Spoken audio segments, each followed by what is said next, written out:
Ralph Dieter, speaker number one. My wife and my new car. My wife and my new car. Ralph Dieter, proceed. Madam Toastmaster, fellow Toastmasters, welcome guests. Have you ever backed up in a parking lot and hit a parking lot pole? I have. Crunch. Ouch. With all the dents in my back bumper and everywhere else, they started calling me Wreck-It Ralph. So I bought a new car. It's a Subaru. It has lots of bells and whistles and smells great too. I love that new car smell. It's great on gas. It looks good. And my wife says I look good in it. It has all-wheel drives, so I don't have to put chains on when I go to the snow. Mount Baldy skiing, here I come. And the electronics in this vehicle are simply amazing. The gadgets include a backup camera that goes on automatically when I go in reverse. No more dented fenders from parking lot poles for me. There's also a front camera. It's there to help me avoid accidents. It has a computer system that automatically slows you down. It even stops the car if you're about to have a traffic accident. Sounds great, doesn't it? And it has one thing you would never expect in a car. It has my wife programmed into all these systems. My wife is an electronics engineer. She asked if she could optimize my new car for me. Sure, I like improved performance, more high horsepower, more torque, better cornering capability, whatever. Zoom, zoom. That's me. That's what they call me now, or Hot Rod Ralph. Well, I did get improved performance from my car, but then funny things started happening. On my way home from work one day, my wife's video image pops up into the Bluetooth communication system. Ding! Saying, "Hello, dear. Please stop by the market and bring home some milk and eggs." Well, okay, that's useful. It saved me an extra trip to the store. Then the other day on the freeway, I started to accelerate to get around a slowpoke that was ahead of me in the fast lane. Then my wife's image popped up again. Bing! Be careful, dear. We want you home safe. Well, I thought it was driving safely, so I continued to speed up. Then my wife came up again, saying in a firm voice, "Ralph, please slow down." Suddenly, my car's speed was cut down from 85 to 70 miles per hour. Woo! When I got home, I asked my wife about this. What's going on here? She said it was probably one of those new safety features. By now, I'm really wondering about my car's communication system. It is my wife's. The final straw was when I got it into my head to go to a girly bar near the local college campus. As I was turning into the parking lot of the girly bar, my wife came up again. Bing! Saying, "Ralph, please don't go there. Come home." I just ignored it. I kept going. Then my car security system went off. All the lights started flashing. Bing! And I heard my wife say in a firm voice, Ralph, please turn the car around and come home now. I just slowed down. I kept driving towards the girly bar anyway. As I drove closer, my speed was cut to a crawl. All alarms were on high volume. Woo, woo, woo, woo. All the car lights were flashing. All the car locks locked. Click. Smoke was billowing out of the engine. Fireworks came out of my tailpipe like it was the 4th of July. And my wife's angry face pops up again. Ding! She says, Ralph, don't you dare come home immediately. Immediately.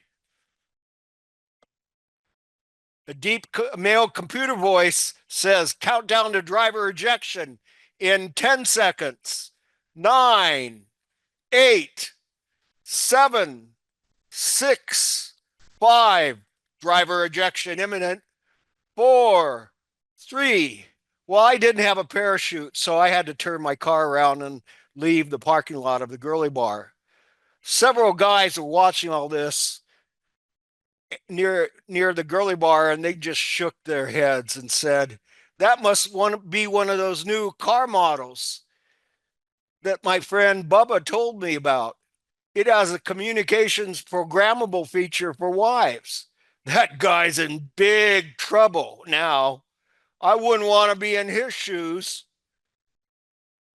By now, it's way too much for any man to tolerate. I'm bringing my car back to the dealer to get it repaired or get my money back. So guys, just be careful what you ask for. You just might get it. And your wife might get it too. Mr. Contest Master.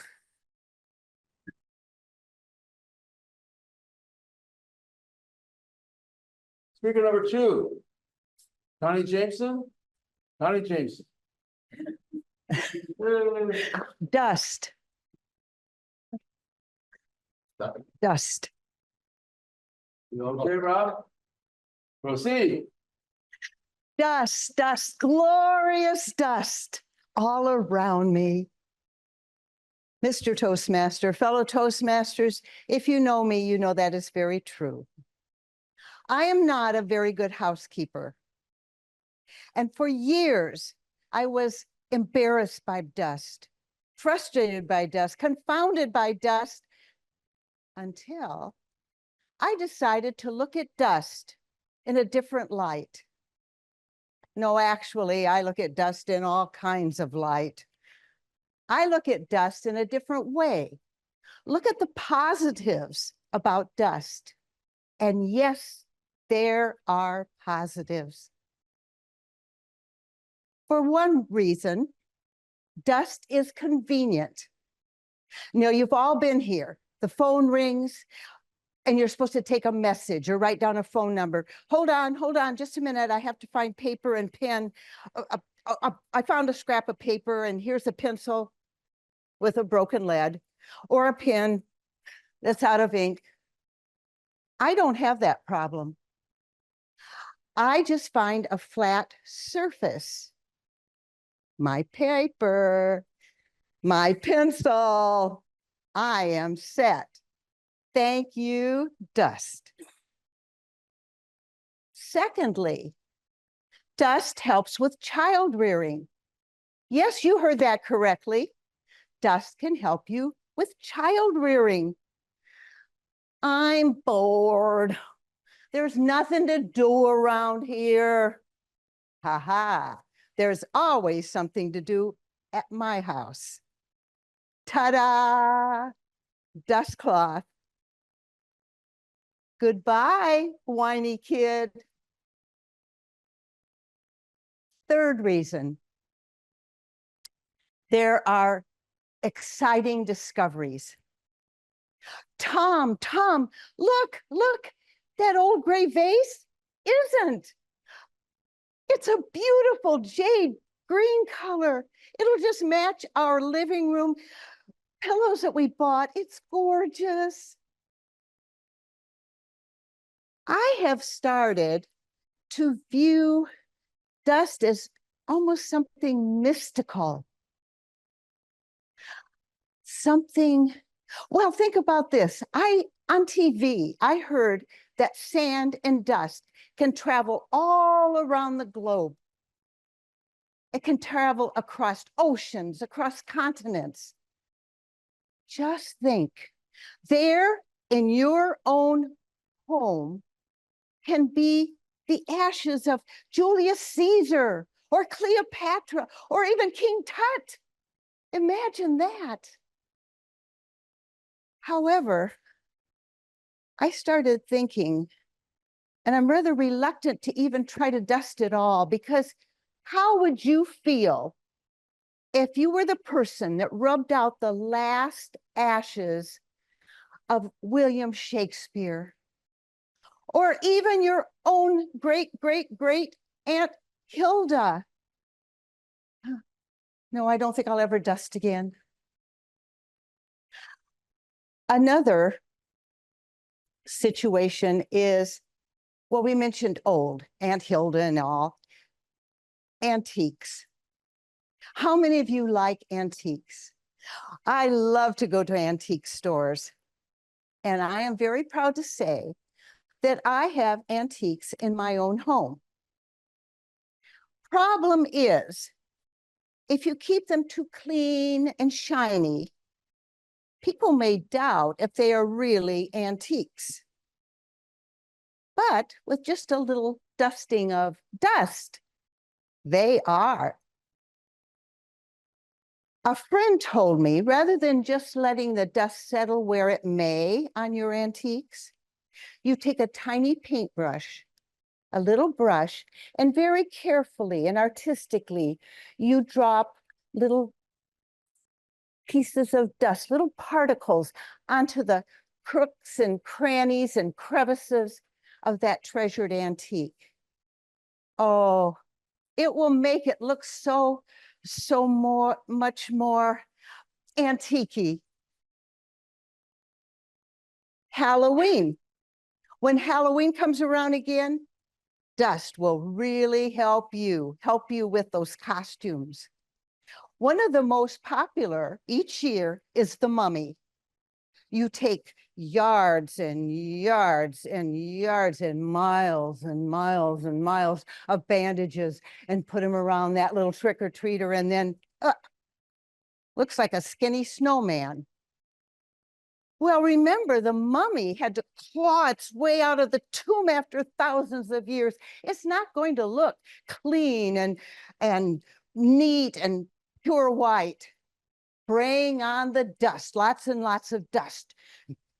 And pretty soon you'll have it tattered and in a disarray and just all shades of gray.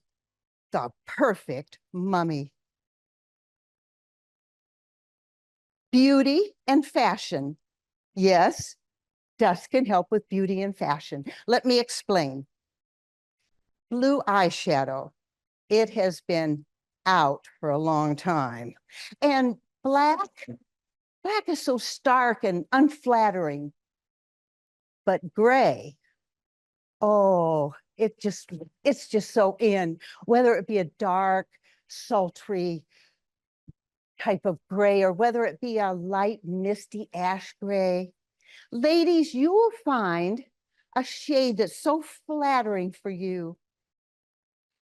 And take along those samples when you go shopping for clothing as well. And gentlemen, don't forget, gray is a very dignified, traditional color that will look so good on your suits. I take samples of my dust every time I go shopping. You probably gather that I am fond of dust. Do you have dust buster? If you do, be proud of it. Soon you'll be extolling the virtues of dust, glorious dust.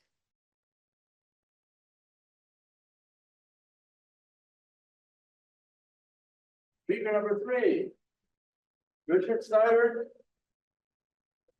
Your title? Caught in the net. Caught in the net. Proceed. How many of you remember Dragnet? Growing up, I was a big fan of Dragnet. I especially liked Sergeant Joe Friday, played by Jack Webb.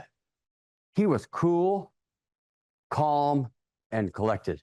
And this staccato, just the facts. He always caught the bad guy.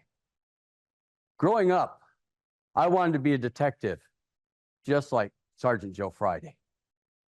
Little did I realize that one day I would get caught in the net. Bum, ba bum, bum. Bum, ba bum, bum, bum. Mr. Toastmaster, fellow Toastmasters, it was 1984, and I was 20 years old. I was cool, calm, and crazy. I had long hair with a ponytail in back. I wore a beret, and I had a goatee. I looked like a cross between a hippie and a beatnik. I guess I stuck out like a sore thumb on that hot August day in 1984. It was much too hot for the tie and this shirt.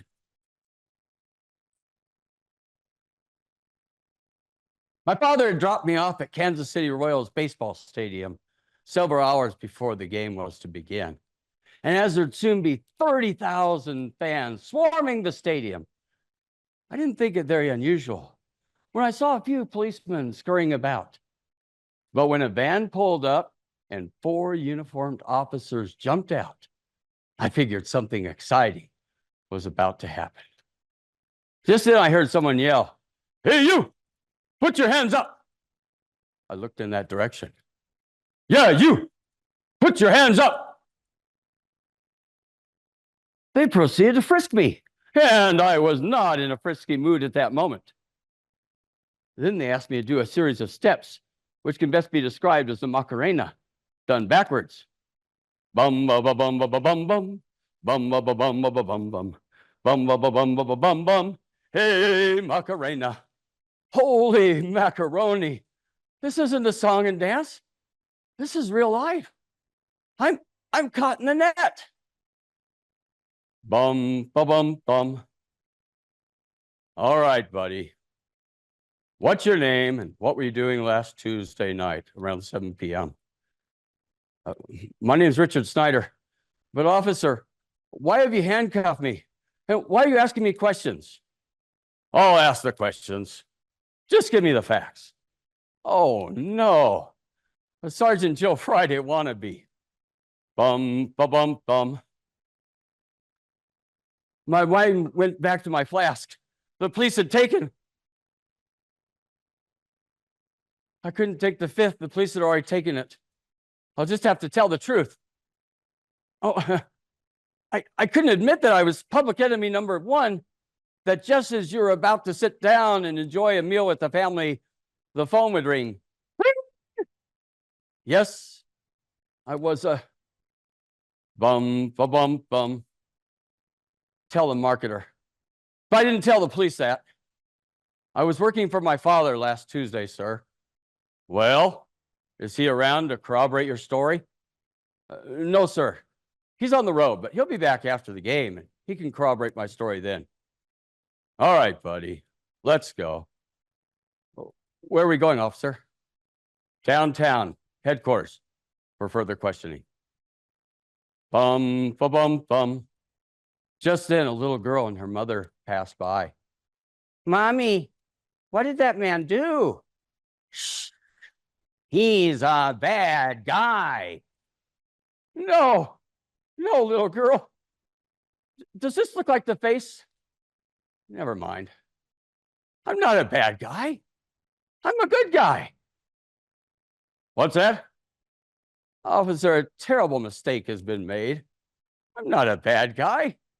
I'm a good guy. Do you have proof? Yeah, yes, but it's in my back pocket. If you take the handcuffs off. All right, but don't try anything silly. We've got you surrounded. See, officer? This is the proof. A card-carrying member of the Good Guys Club. All right, your story checks out. We're going to let you go. We'll release you. But don't try anything stupid. We'd recognize that face anywhere. Well, fellow Toastmasters, I learned two things that day. We all say don't judge a book by its cover, but a lot of us do. So that day when I got home, I shaved my facial hair. And the next day, I went to the barber. Secondly, if I got caught in the net once, it can happen again. And it can happen to any of you. So if you don't already have one, go out and get a Good Guys card today. And don't leave home without it. Bum, ba-bum, bum. The story you've just heard is true. The names have not been changed. Bum, ba-bum, bum. Bum, ba-bum, bum. Mr. Toastmaster.